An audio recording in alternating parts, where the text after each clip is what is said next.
شروع کرتا ہوں اللہ کے نام سے جو نہایت مہربان اور بے حد رحم والا ہے۔ سورۃ نحل آیت 90۔ قرآن پاک میں فرمایا گیا ہے کہ اللہ تعالیٰ عدل، احسان، صلہ رحمی کا حکم دیتا ہے، بدی، بے حیائی، ظلم و زیادتی سے منع کرتا ہے، وہ تلقین کرتا ہے تاکہ تم نصیحت حاصل کرو۔ اس مختصر سی آیت میں 3 نیکیاں کرنے اور 3 برائیوں سے بچنے کا حکم دیا گیا ہے۔ اس پر پورے انسانی معاشرے کی درستگی کا انحصار ہے۔ اس کی اہمیت کے نظر یہ ہر جمعہ کے خطبہ میں پڑھی جاتی ہے۔ پہلی نیکی ہے عدل۔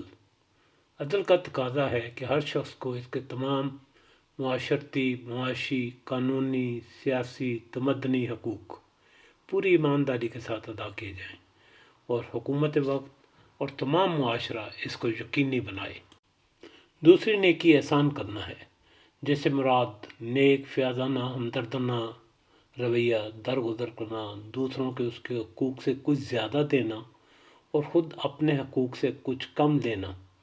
یہ عدل سے زائد ایک چیز ہے جس کی اہمیت اجتماعی زندگی میں عدل سے بھی زیادہ ہے۔ عدل تو فرض ہے جبکہ احسان نفل ہے۔ کوئی معاشرہ صرف اس بنیاد پر قائم نہیں رہ سکتا کہ اس کا ہر فرد ہر وقت ناپ تول کر کے دیکھتا رہے کہ اس کا کتنا حق ہے اور اسے وصول کر کے ہی چھوڑے، اور دوسرے کا کتنا حق ہے بس اسے اتنا ہی دے۔ تیسری نیکی رشتہ داروں کے ساتھ نیک سلوک ہے۔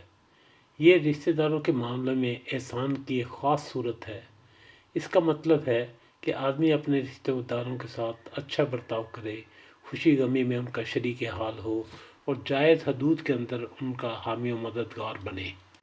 صلہ رحمی کا مطلب یہ بھی ہے کہ ہر صاحب استطاعت اپنے مال پر صرف اپنی ذات اور اپنے بال بچوں ہی کے حق کو نہ سمجھے بلکہ اپنے رشتہ داروں کے حقوق بھی تسلیم کرے۔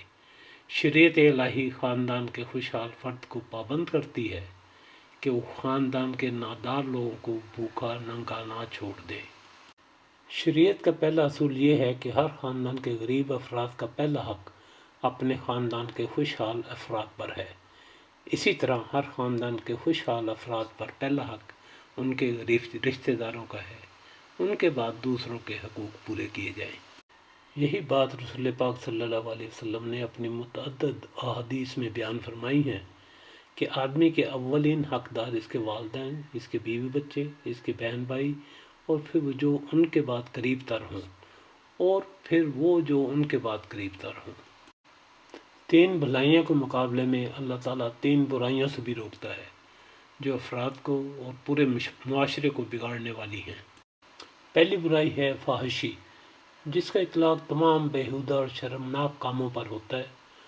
ہر وہ برائی جو اپنی ذات میں نہایت قبیح ہو فحش ہے، مثلاً بدکاری، عریانی، محرمات سے نکاح کرنا، چوری، شراب نوشی، بھیک مانگنا، گالیاں بکنا اور بد کلامی وغیرہ۔ اس طرح علل اعلان برے کام کرنا اور برائیوں کو پھیلانا بھی فحش ہے۔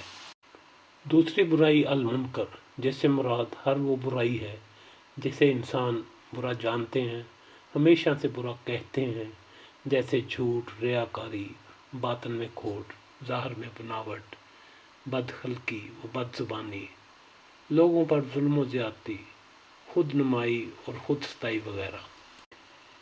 تیسری برائی ہے کہ اپنی حدود سے تجاوز کرنا، دوسروں کے حقوق پر دست درازی کرنا، چاہے وہ حقوق اللہ تعالیٰ کے ہوں یا اللہ کے بندوں کے۔ اللہ تعالیٰ ہم سب کو بھلائیاں کرنے کی اور برائیوں سے رکنے کی توفیق عطا فرمائے، آمین۔